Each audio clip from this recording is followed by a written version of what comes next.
What's up you guys, welcome back to the channel. Today is one of those days where we just have to talk, and this video is only about me talking to you guys. I promised you some answers after Wwdc, which was last night. Last night was Wwdc, Apple's worldwide developer conference, which is the software conference that Apple has absolutely every year. Now, this software conference was fantastic, and it also had a lot of hype behind it because we expected new hardware because of all the leaks and renders that came out way before the conference, and it was truly an amazing event. While we didn't get any brand new hardware at WWDC, we did get a bunch of software upgrades for iOS and macOS that were truly revolutionary. We saw massive upgrades to macOS, iOS, as well as to privacy for consumers like you and me. And we also saw some massive upgrades to Facetime as well as iMessage, which is Apple's inbuilt communication systems. It's become so much more useful, and you're going to be able to use Facetime not only with people who have Apple devices, but also with people who have Android devices and Windows PCs by sharing links now. You can watch movies over Facetime, you can share photographs, you can do so much more. Facetime is pretty much the newer, better version of Zoom. There were a whole bunch of updates that were truly fantastic last night, and the event, as always, was one of the most mind-blowing events for you to watch visually because of how stunning production quality actually was. But despite the amazing software upgrades and the amazing visuals, the amazing privacy claims that Apple has put out last night, was one area that was slightly disappointing, not only for me, but for majority of the Apple users in the world. And that one space was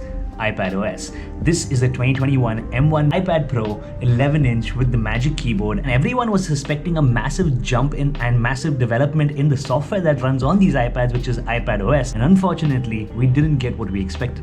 Let's talk about that.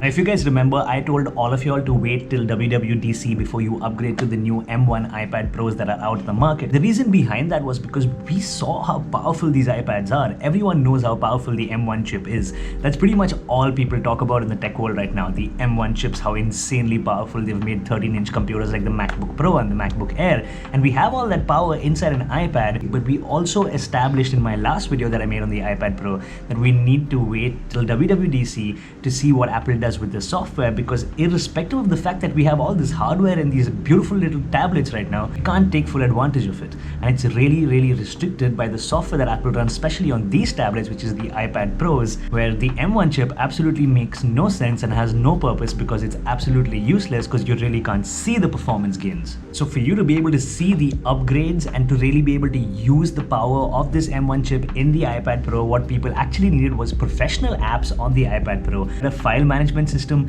improved multitasking, and also in general being able to use more than 5 GB of RAM on any application, which is what every app is limited to on the iPad. So it doesn't matter if you have 8 GB in the hardware or 16 GB in the higher end iPad, you cannot take advantage of all that RAM, and everyone wanted to see improvements with respect to that because the software is what was limiting it.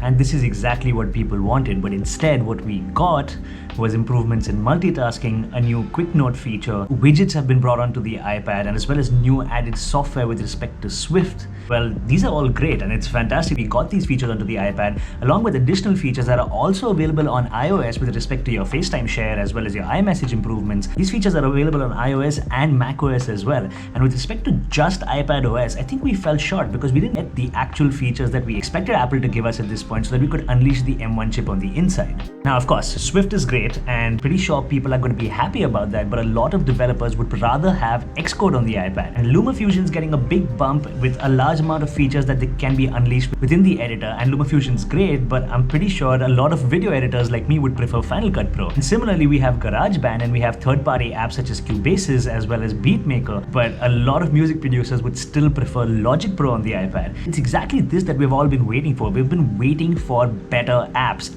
that require higher hardware, apps that demand higher hardware, and now that we have that hardware, everyone was almost 100% certain that all of this software was going to come onto the iPad. People like me have been waiting for the iPad to actually become the ultimate laptop replacement. I actually did it for 3 months last year. It's doable, but it's a workaround. In order to make it more foolproof, we actually needed the software because I know there's a lot of people in the market who wouldn't want to pick up a MacBook if the iPad could just do everything seamlessly. I mean, it's great. The device has the hardware. It's a good looking device. It's easy to carry around. We now have mouse and keyboard integration. You have the Magic Keyboard for it. Pull off the iPad from the Magic Keyboard, use it as a tablet. So it is the ultimate dream machine. But unfortunately, with these restrictions in software, we're still back at where we were before WWDC, which is it's great hardware, but it's still an iPad. Last night made me realize something that was really important. While all of us want to use the iPad as a laptop replacement, I think Apple doesn't want us to use this as a laptop replacement at all. If you noticed, during the Apple keynote, they showed off a new feature while showcasing macOS, which is basically universal control. Universal control, they had a timeline open in Final Cut Pro, an app open on the iPad where they dragged out an animated title from the iPad using universal control, brought it into the Mac using the same feature,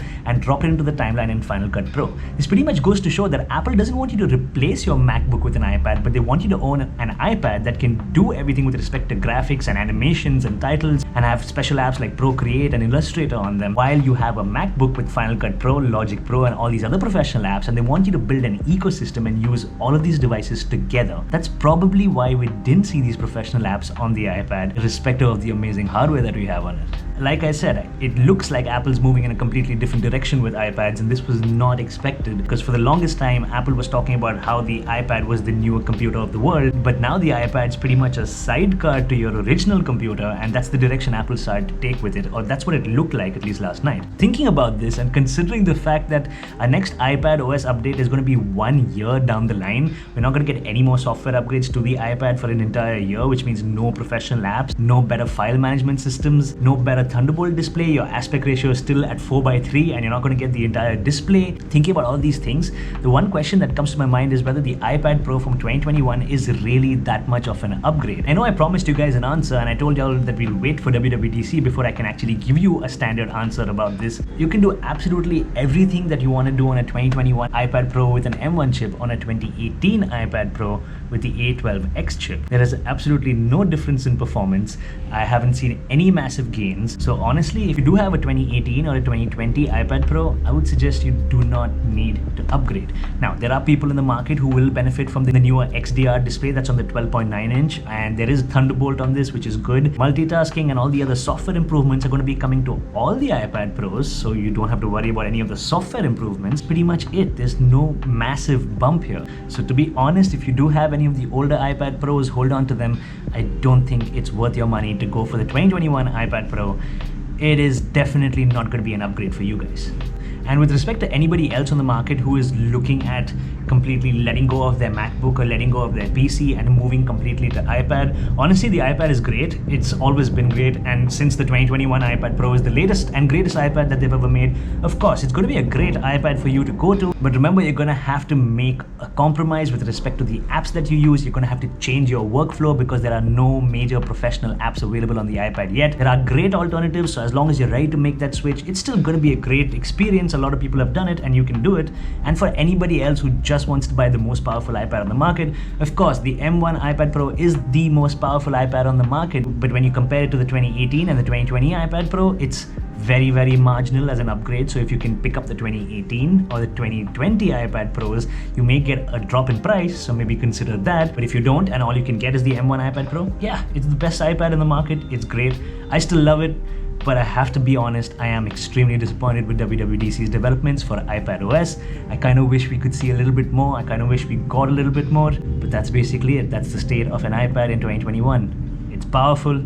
It's amazing. The hardware is pristine, but it's still an iPad. Hope you enjoyed this video. I will have more videos on the iPad in the near future, showing you how you can use it, what apps actually make worth owning it. I still use it on a daily basis, but it's still not going to replace my M1 MacBook Pro. This is Nitin Chawla. See you next time. Peace.